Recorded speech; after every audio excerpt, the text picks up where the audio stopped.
Ya. También tenemos la linfadenitis bacteriana supurativa, que ya mencionaron algunos de sus compañeros. Esto entra dentro de los abscesos ganglionares. Esto se va a dar porque el ganglio va a estar infectado por algún tipo de bacteria que va a formar material purulento. Por lo general, los agentes causales en esta linfadenitis van a ser el Staphylococcus aureus, el Streptococcus pyogenes y las micobacterias que son atípicas en los niños. Así que mucho ojo. ¿Cuál va a ser la clínica del paciente? El paciente vendrá con una tumefacción, un ganglio doloroso, eritematoso, con calor local. Ya vamos a ver que en la ecografía encontraremos detritus, vamos a encontrar artefactos en el interior. El paciente tendrá fiebre, leucocitosis e incluso puede existir una fístula de este absceso si es que no se trata adecuadamente. Vamos a tener que en los hallazgos ecográficos este ganglio abscedado se va a ver aumentado de tamaño. Vamos a ver que tendrá pérdida de su morfología ovalada.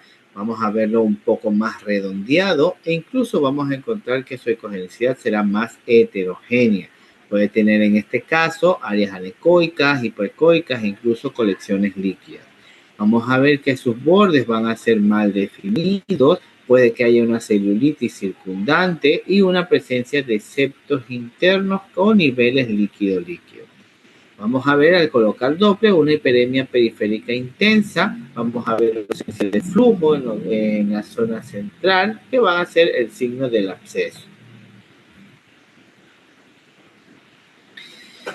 ¿Cómo vamos a medirlo? Igual como hemos medido las otras adenopatías. Tenemos que tomar en cuenta el tamaño, la extensión, el número de ganglios afectados, su relación con los tejidos adyacentes, es decir, si está llegando o no hacia planos musculares, hacia piel, etc. Y tenemos que, dependiendo de dónde está dicho ganglio y si es que depende de alguna patología mamaria, estratificarlo con Bieret, si no, simplemente describirlo en el informe. Recuerden que esta patología va a requerir antibiótico terapia, algún tipo de drenaje percutáneo y un seguimiento posterior al tratamiento. Es decir, si ustedes mandan esquema de 7, 14 días y un drenaje, ustedes tienen que luego hacer una ecografía para evidenciar que todo esté correcto y en orden. ¿Qué vamos a poner en el informe? Se visualiza, se registra en región cervical lateral, plano 2, plano 3, plano 4, en donde esté ese ganglio. Se evidencia una imagen sugestiva de adenopatía que mide tanto por tanto, con áreas anecoicas y ecos internos en su interior, bordes irregulares, hiperémico al ecodoppler, compatible con aparente linfadenitis bacteriana supurativa. Se sugiere, se recomienda manejo antibiótico y valoración para drenaje. También vamos a tener la linfadenitis granulomatosa. Aquí vamos a evidenciar que será una inflamación crónica de los ganglios en la cual se van a formar los granulomas. Vamos a ver que las causas principales de esta van a ser pacientes con antecedentes de tuberculosis ganglionar, pacientes con sarcoidosis y pacientes que tengan la enfermedad de arañazo de gato que van a estar contaminados por la Bartonella henselae. ¿Cuál va a ser la clínica de estos pacientes? Vamos a evidenciar que tendrá adenopatías persistentes, no dolorosas. Vamos a visualizar síntomas sistémicos del paciente que tenga tuberculosis, por ejemplo, un cuadro de fiebre vespertina, pérdidas de peso, sudoraciones nocturnas, etc. ¿Qué vamos a encontrar ecográficamente? Vamos a ver adenopatías múltiples, es decir, adenopatías conglomeradas, juntas. Vamos a ver que muchas de esas adenopatías van a tener una forma redondeada, pueden perder parcialmente el hilio y vamos a encontrar necrosis centrales en esos ganglios. Vamos a ver áreas necoicas, heterogéneas, vamos a ver que sus bordes serán bastante irregulares, como podemos ver aquí, e incluso que dependiendo del progreso de la enfermedad pueden haber fístulas hacia la piel. Al Doppler vascular vamos a encontrar una vascularización periférica predominante e incluso una disminución del flujo central por el área de necrosis.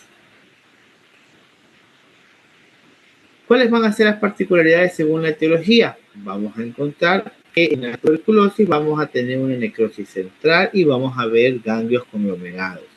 En la sarcoidosis vamos a encontrar ganglios múltiples, homogéneos, no van a estar necrosados e incluso vamos a encontrar en los pacientes con arañazo de gato, un ganglio solitario o un ganglio doloroso e hiperémico.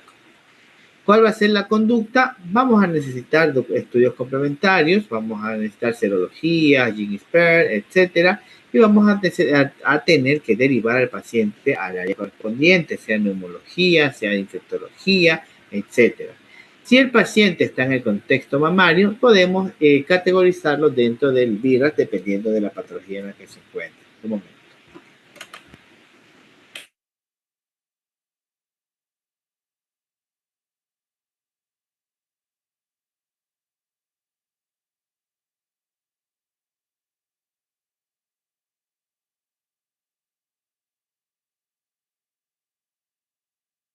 Ya.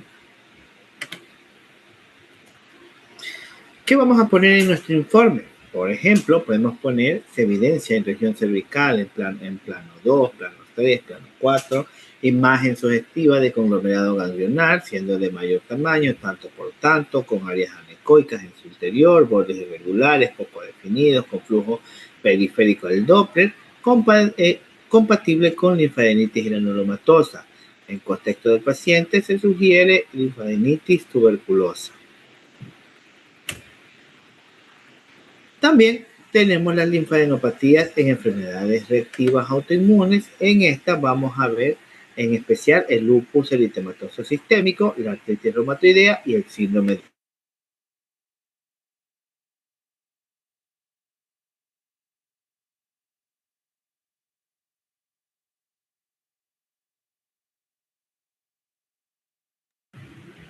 ¿no? Esta de aquí, como ya mencionamos, van a ser linfadenopatías reactivas a una enfermedad crónica del sistema inmune. Es decir, vamos a encontrar en estos pacientes adenopatías múltiples. Generalmente van a ser adenopatías simétricas, no van a ser dolorosas y van a tener un tamaño moderado. El paciente también puede tener otros hallazgos clínicos como antecedentes de artralgias, un rasgo cutáneo o antecedentes de serostomía. Ecográficamente vamos a encontrar adenopatías que serán ovaladas, van a tener separaciones de cortes de largo mayor a 2, su corteza va a estar ligeramente engrosada, homogénea e incluso vamos a encontrar un hilo ecogénico presente que va a estar bien definido. Su distribución va a ser simétrica y va a ser bilateral.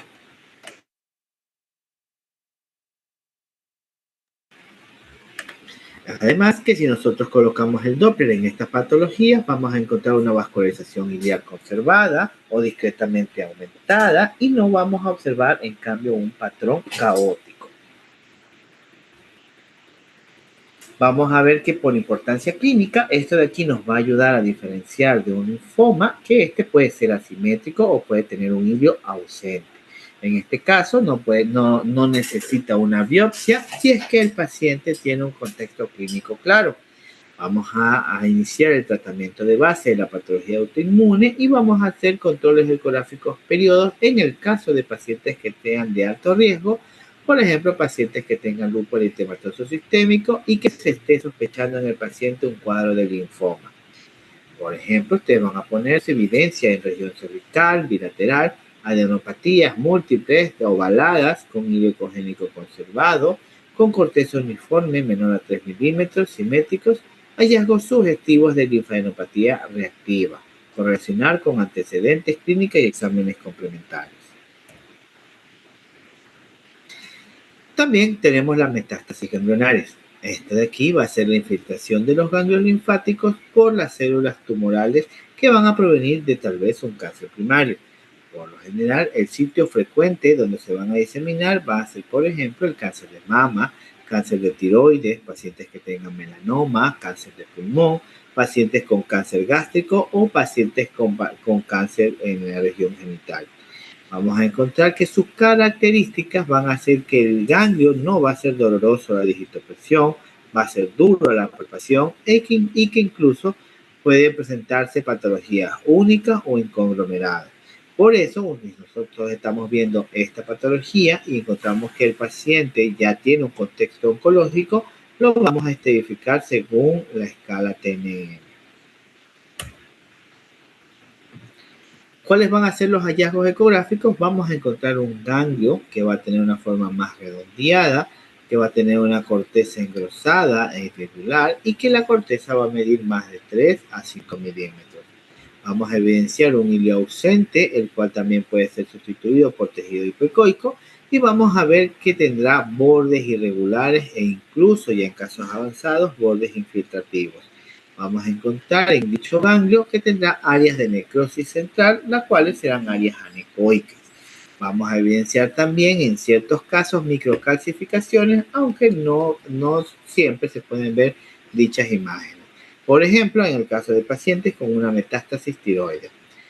¿Qué vamos a encontrar al Doppler? Vamos a encontrar una vascularización periférica o una vascularización caótica, tanto central y periférica, e incluso vamos a tener pérdida del flujo iliar normal. ¿Cómo vamos a hacer la medición? Recuerden, ustedes tienen que hacer medición del eje corto y el eje largo, lo cual va a ser bastante útil para estadificar. Van a identificar el número de los ganglios afectados y van a hacer una comparación con el lado contralateral.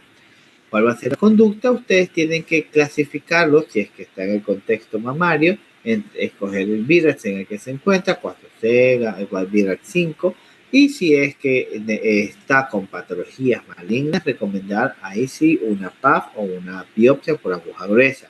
Esto para poder enviarlo a histología y poder hacer una correcta estadificación. Por ejemplo, ponemos en el informe, se visualiza en el sida izquierda adenopatía de tanto por tanto, redondeada, con hilio ausente, con corteza engrosada de tanto por tanto, con flujo periférico predominantemente sospechoso de un cuadro de metástasis. Se recomienda, se sugiere, se indica VAC para confirmación.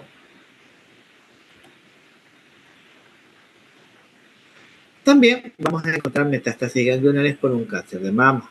Por ejemplo, aquí vamos a ver que las regiones afectadas van a ser la axila en los niveles 1 hasta el nivel 3 en la región supraclavicular, y dichos ganglios vamos a evidenciarlos con una forma redondeada, una corteza engrosada mayor a los 3 milímetros, un hilio reducido o ausente, ¿ya? Y una vascularización periférica. Vamos a ver que en esta etapa va a ser importante que ustedes estadifiquen dicho tumor y dichas adenopatías.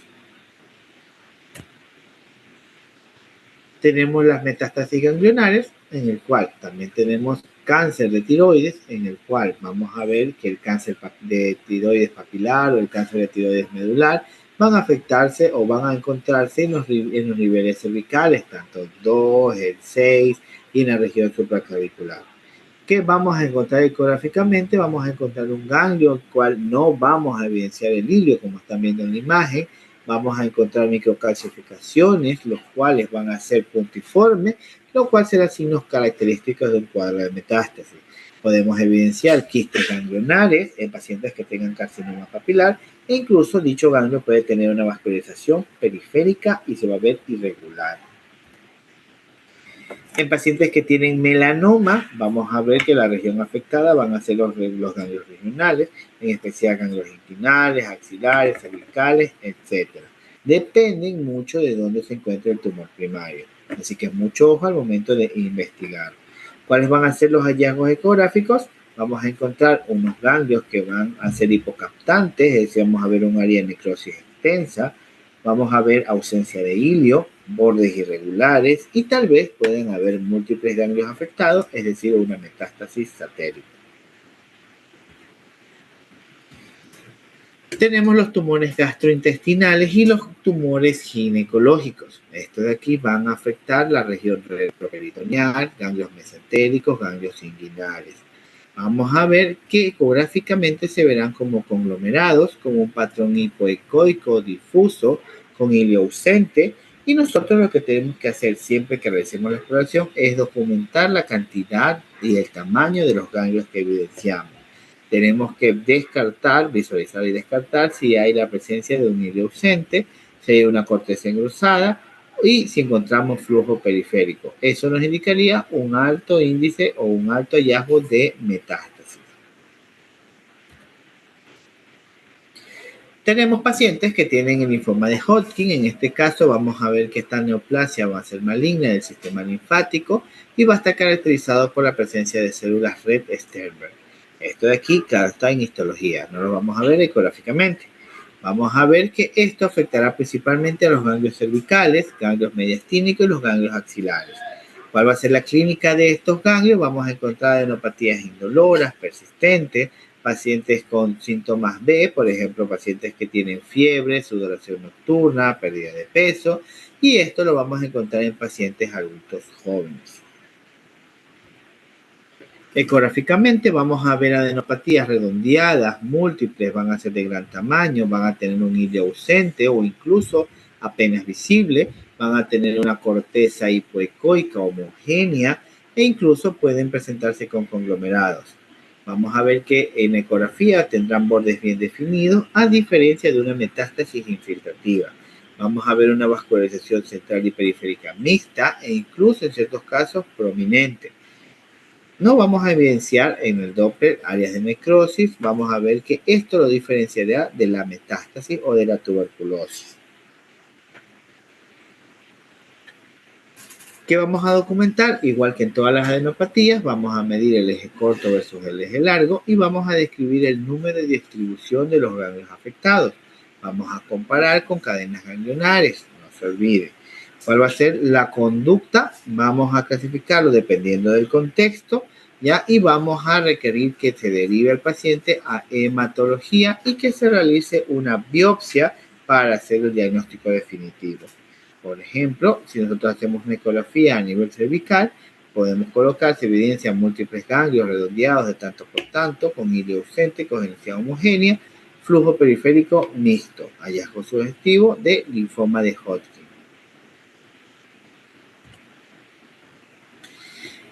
Por otro extremo, vamos a tener el linfoma no Hodgkin. Este de aquí, en cambio, va a entrar dentro del grupo heterogéneo de las neoplasias linfoides malignas. Este de aquí va a ser el más frecuente que el Hodgkin. E incluso vamos a encontrar células B, células T o células natural killer con presentación clínica variable. A la clínica vamos a encontrar adenopatías múltiples. Estas adenopatías van a crecer rápido o lento dependiendo del subtipo que esté del linfoma no Hodgkin. Y vamos a ver que los síntomas B van a ser de enfermedad avanzada. El paciente tendrá una sudoración nocturna, va a tener pérdida de peso, va a tener fiebre y esto va a afectar a los ganglios profundos, es decir, a la región de los ganglios retroperitoneales y ganglios mesentéricos. ¿Cuáles van a ser los hallazgos ecográficos? Vamos a ver múltiples ganglios en una o varias regiones. Vamos a ver una forma redondeada.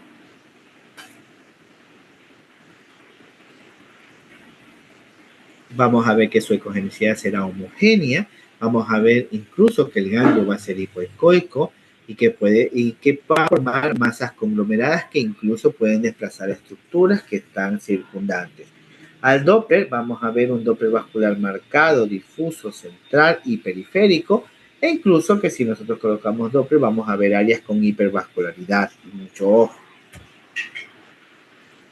¿Cuáles van a ser las diferencias importantes con el linfoma de Hodgkin? El de Hodgkin va a tener adenopatías más localizadas y va a tener un curso más indolente. El paciente prácticamente no va a sentir dolor. Y en el linfoma no Hodgkin vamos a ver una diseminación más difusa con un compromiso multiganglionar extenso. El linfoma no Hodgkin incluso puede infiltrar órganos extraganglionares como por ejemplo el hígado, el vaso, etcétera. ¿Qué es lo que tenemos que documentar? Tenemos que describir y documentar el número de ganglios, la extensión de esos ganglios y su relación con los vasos circundantes. También tenemos que registrar si están en la región retroperitoneal y si son visibles o no. ¿Cuál va a ser la conducta? Por lo general, estos ganglios van a requerir biopsia, por lo general una biopsia por la aguja gruesa, y pues estudios complementarios como una tomografía, una PET scan o para poder estadificarlo. Que vamos a poner en el informe, se realiza rastreo a nivel de retroperitoneo, en donde se evidencia conglomerado ganglionar de tanto por tanto, hipoecoico homogéneo, hilio no identificable con flujo difuso al Doppler, hallazgos sugestivos del linfoma no Hodgkin. También vamos a tener la infiltración ganglionar en pacientes que tienen leucemia, algo muy importante. Aquí se van a afectar los ganglios linfáticos, pero por la proliferación de la leucemia. Vamos a ver que esto puede existir con la esplenomegalia y la hepatomegalia del paciente. También vamos a encontrar adenopatías generalizadas, simétricas,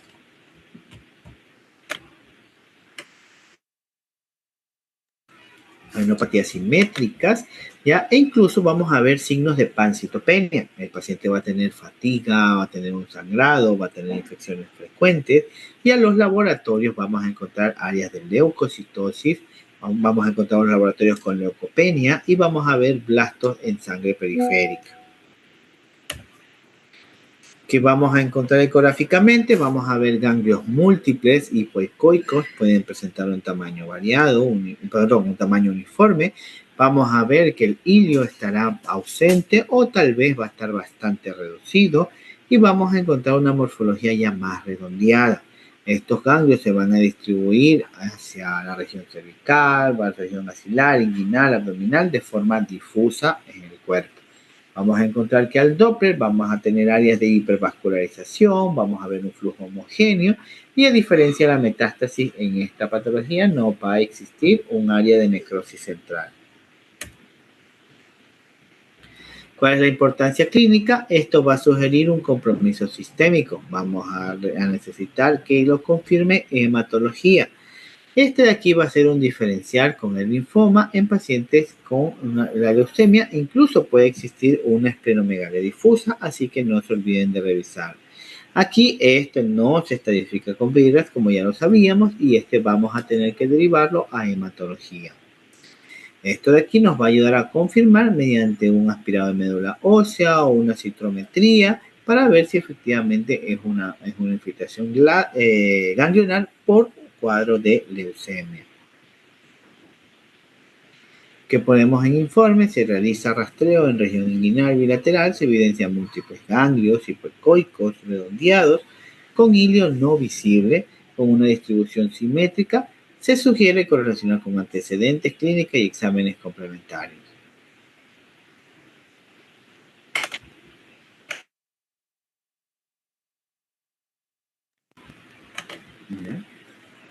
También vamos a hablar acerca de clasificación de BEDI. Ya la mencionamos ayer, no está de más mencionarla hoy día. Vamos a tener que el BEDI lo vamos a dividir en dos partes. Desde el BEDI 1 hasta el BEDI 3 van a ser por lo general los ganglios que estarán benignos o ganglios que sean reactivos.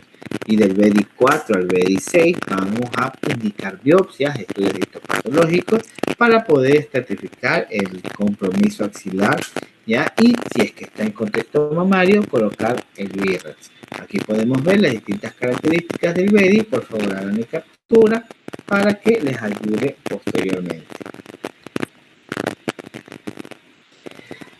¿Cuál va a ser la conclusión? Si en el momento en que nosotros realicemos la ecografía podemos podemos identificar que el VIRAS va a ser necesario usarlo en el contexto de patología mamaria. En cambio, el BEDI ustedes lo van a usar como complemento, ¿ya? Pero solo para patologías axilares. El BEDI no se usa en cualquier otro lado, solo se los usa en patologías axilares. Aunque la verdad con sus caracterizaciones son bastante útiles en otras secciones. Por ejemplo, vamos a visualizar aquí que tendrá según el VIRAS, por ejemplo, si es global para la mama, vamos a tener un enfoque para ganglios y en el contexto mamario, y el BEDI en cambio va a ser solo para ganglios axilares. El VIRAS va a ir de 0 a 6, en cambio el BEDI va a ir también del 1 al 6, pero solo describiendo el riesgo ganglionar. En el VIRAS vamos a hacer seguimiento con biopsia y tratamiento, aunque en el BEDI hacemos selección de ganglios para un BAF o un BAF. En el VIRAS vamos a hacer diagnóstico y estadificación, en cambio en el BEDI vamos a hacer una evaluación axilar prequirúrgica. Ahora, ¿cuál va a ser el algoritmo para que ustedes exploren a nivel de región inguinal? Ustedes tienen que identificar la cadena ganglionar, sea la cadena inguinal, sea la cadena cervical, la cadena axilar, ustedes la identifican. Y tienen que hacer mediciones de dichos ganglios, tanto en eje corto como en el eje largo. Ustedes van a hacer una evaluación morfológica, es decir, van a ver su forma, si es que está ovalado o redondeado, si presenta grosor cortical, si tiene el hilo presente, reducida o ausente y cómo están los bordes de dicho ganglio. Al Doppler tenemos que poner el Doppler que estamos evidenciando, si es ciliar, si es periférico, si es mixto, si es caótico, etc. Recuerden que la clasificación VIRAS va a ser para contexto mamario y el BEDIS va a ser para el riesgo a nivel de axila. Todos los ganglios posteriores a eso no necesitan estadificarlos con estas escalas. ¿No se me escucha? Hola. Hola. Se escucha como un sonidito de los parlantes o su micrófono. Me falla el micrófono. No me diga que me falla el micrófono. ¿Ahí se escucha? No, se escucha como si estuviera algo haciéndole transferencia. No, no hay nada haciendo interferencia ahorita. Tal vez es el micrófono. Ya, a ver. ¿Ahí? Sí se le escucha nomás como que una interferencia cuando usted habla. A ver, se escucha robótico. Reinicie. Aquí ahorita que estoy hablando no se me escucha bien. ¿Sigue escuchándose robótico? Sí. ¿Se nota que soy inteligencia artificial? Totalmente.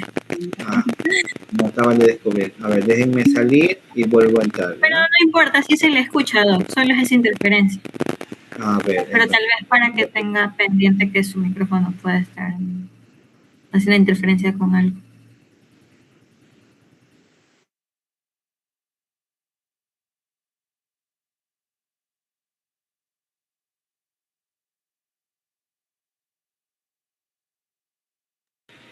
A ver, ¿ahí se escucha? ¿Sí? Sí, ahí se escucha limpio. Perfecto. Ya, a ver ahora. ¿Cuál era el algoritmo que necesitamos? Por ejemplo, clasificación BIRAT solo lo vamos a usar en el contexto mamario. Ya, no vamos a usarlo en ningún otro contexto. El BEDI vamos a usarlo para poder estratificar el riesgo en axila y si tenemos que hacer PAF o si tenemos que hacer BAC. Tenemos que siempre tratar de correlacionar con la sintomatología y el cuadro clínico del paciente los ganglios que estemos encontrando. Por ejemplo, pacientes con infecciones, vacunaciones, traumas, etc. Tenemos que ver síntomas que estén correlacionados con la clínica. Por ejemplo, pacientes que tengan algún tipo de masa en la mama, pacientes que tengan algún tumor primario, pacientes que tengan infecciones, fiebre, leucocitosis, etc. Tenemos que tomar una conducta. Si es que nosotros tenemos hallazgos benignos, por ejemplo, dentro del BDI1, el BDI2, VIRAS2, hacemos un control de rutina. Si en cambio probablemente benigno el ganglio, está dentro de las etapas 3 o el BDI3, hacemos un seguimiento ecográfico de 6 a 12 semanas. Pero si es sospechoso, dentro del VIRAS 4A hasta el C o BDI 4 y 6, ya realizamos una biopsia para poder investigar. Y si ya es altamente sospechoso, pacientes con VIRAS 5, vamos a estadificarlo y mandarlo a oncología para tratamiento. Aquí en esta tabla está la comparativa de los ganglios benignos y malignos para que ustedes puedan identificar qué características les ayudan a identificar o diferenciar uno del otro. Ahora, les voy a mostrar un estudio ecográfico y ustedes me van a decir y me van a describir qué es lo que están viendo.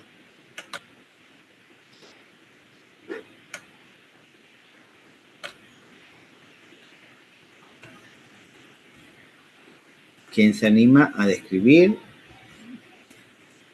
Más que describir, indíquenme qué es lo que están viendo en la imagen.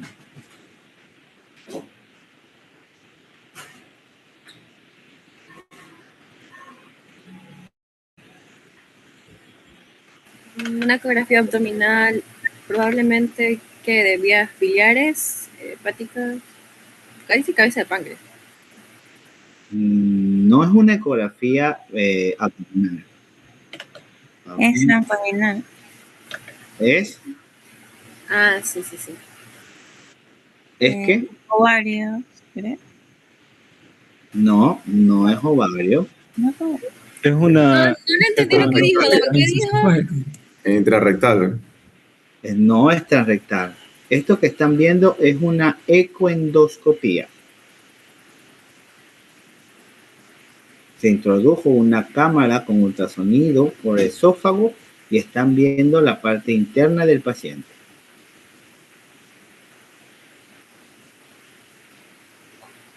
¿Se ubican?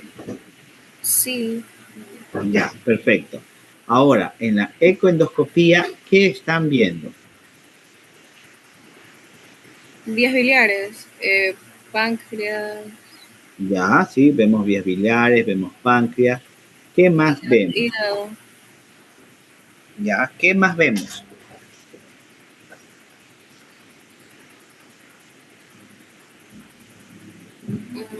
Aparentemente un quiste.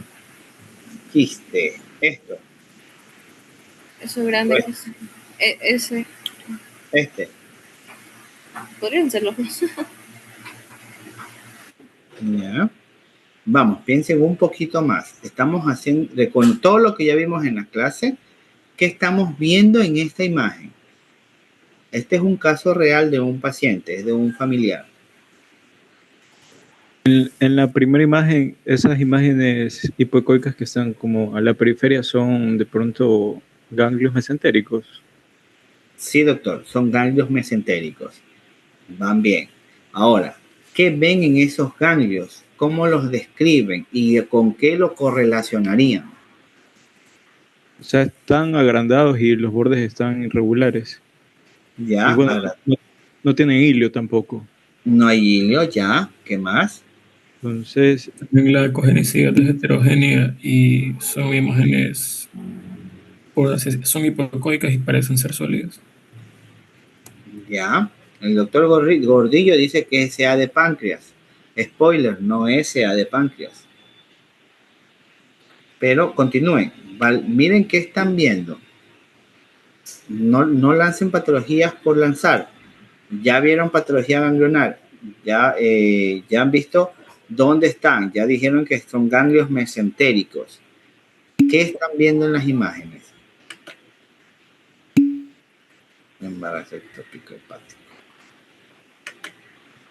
Ya, engrosamiento de la corteza.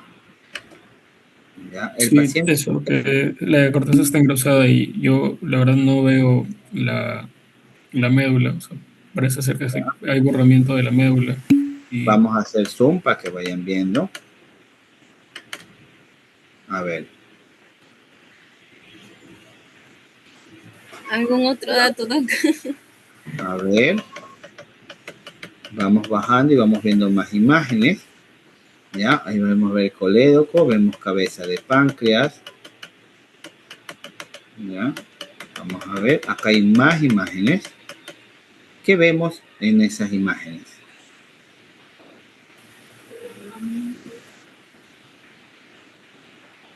yo diría que por parte de la cabeza del páncreas, bueno, arriba hay una imagen ecoica, no sé si sea líquido libre, pero por parte de la cabeza del páncreas estaría dentro de rangos normales, aunque habría que medirlo, pero yo principalmente no veo lesiones focales ni difusas, además de el conducto de Wilson también no se aprecia en esa imagen, entonces por ese lado los conductos extrahepáticos biliares pudieran extrapolarse a decir que no hay un tipo de obstrucción, pero bueno, en la parte más profunda, en la parte inferior, por así decirlo, de la cabeza del páncreas, sí veo una imagen anecoica de bordes no definidos,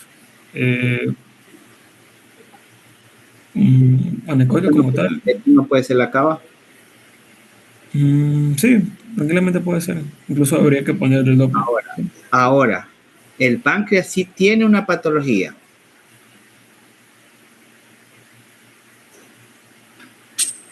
Y es una patología focal. Ya. ¿Qué ves en páncreas? No, o sea, es mi pregunta. No sé si sea una patología focal. O no sé si la parte de arriba en realidad no sea líquido y sea parte de la lesión del páncreas. Todo esto es páncreas, aquí vemos la cabeza del páncreas. Y aquí, ¿Hay ¿qué ves lipedema? aquí?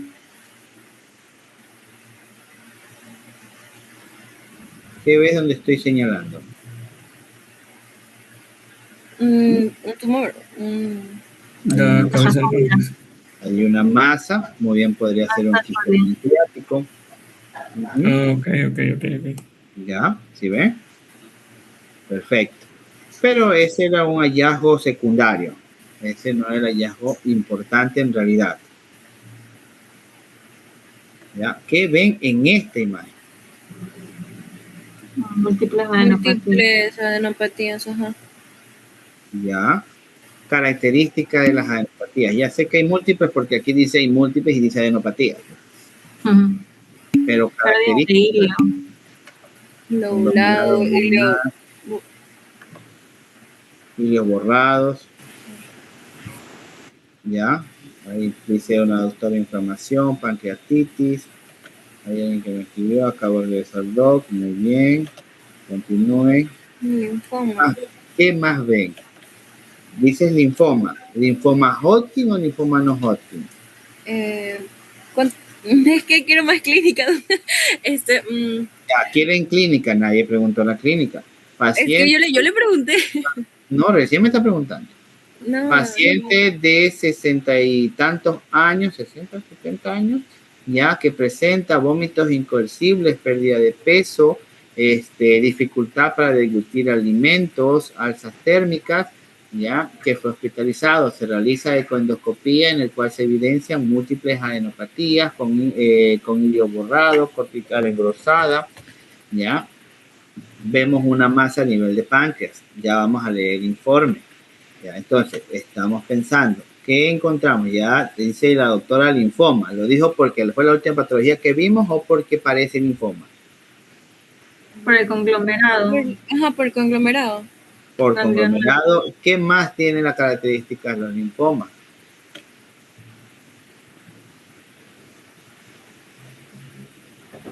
Afecta a los ganglios profundos. Ganglios profundos, ganglios abdominales.